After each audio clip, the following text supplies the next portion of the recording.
Сәлем достар, сіздермен бірге болатын Нұрлан Әбдіқадыров.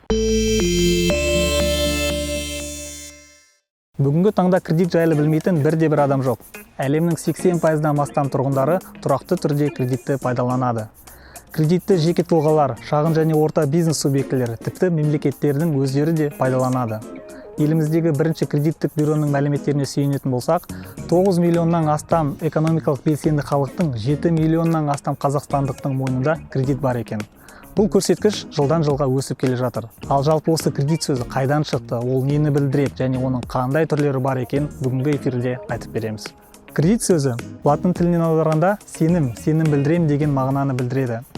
Кредит дегеніміз кредитордың қарыз алушыға қайтарымдылық, мерзімділік негізінде берілген және осы ақшаны пайдаланғаны үшін белгілі бір пайызбен берілген ақшалай қарыз. Берілу мақсатына байланысты екі түрге бөлеміз: нысаналы және нысаналы емес.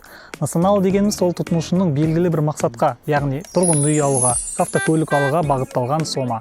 Ал нысаналы емес ол тұтынушының өзінің көздеген жеке мақсаттарына алынған қарыз. Барлық кредиттерді біз кепілді және кепілсіз деп екі түрге бөле аламыз. Әдеттегідей кепілсіз кредиттердің пайыздық мөлшерлемелері кепілді кредиттерге қарағанда әлдеқайда жоғары болып табылады. Кредит Қазақстан Республикасының кәмелеттік жасқа толған азаматтарына беріледі. Бірақ әрбір қаржы институтының қойылатын талаптары әртүрлі болып келеді. Қаржы институты деп біз білетін екінші деңгейлі банктер және микрокредиттік ұйымдар ең негізгі құжат болып қарыз алушының жеке куәлігі болып табылады. Банктен кредит алған кезде ең бастысы сіз қарыз шартын ресімдейсіз. Бұл сіздің кредитті толық өтегенге дейінгі банкпен қарым-қатынасыңызды айқындайтын негізгі құжат болып табылады.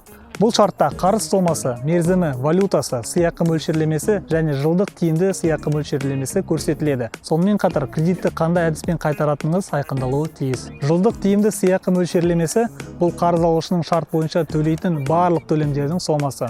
Оның құрамына ай сайынғы төлемдердің мөлшері, барлық алынатын комиссиялар, сақтандыру төлемдері, кей жағдайларда картаның шығарылғаны үшін алынатын алымдар және анықтамаларды берген үшін алынатын төлемдер кіреді.